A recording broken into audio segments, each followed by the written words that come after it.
দেশজোড়া বিখ্যাত রংপুরের হাড়িভাঙা আম এবার দুঃসংবাদ এসেছে।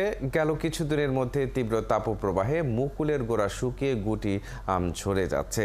পানি ঢেলে আর নানা রকম ওষুধ দিয়েও আম রক্ষা করতে পারছেন না চাষিরা। এ কারণে হাড়িভাঙা চাষে লোকসানের আশঙ্কা করছেন ব্যবসায়ীরা।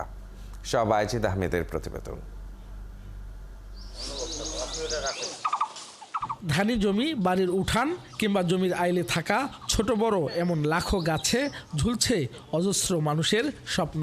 সেই স্বপ্নে এবার আঘাত হেনেছে অসময়ের শিলাবৃষ্টি আর চলমান তাপপ্রবাহ।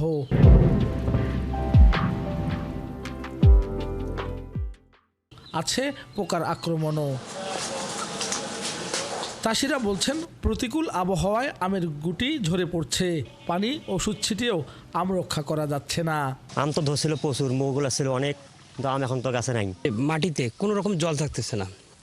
যেখানে আমি প্রায় 1 মাস পর পর আমরা জল ব্যবহার করতাম, সেখানে 10 দিন পর পর আমরা দিতে হচ্ছে। বৃষ্টি না থাকার কারণে আম বেশি বড় হয়নি, আম মাটিতে পড়ে যাইতেছে।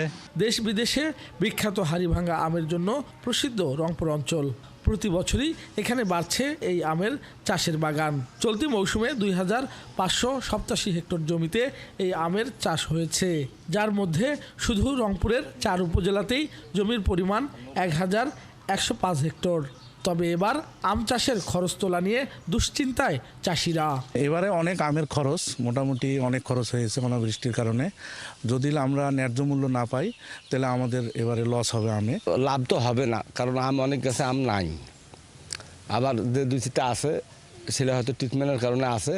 এবার আমের এমন পরিস্থিতির জন্য চাষিদের উপর দায় চাপাচ্ছে কৃষি বিভাগ।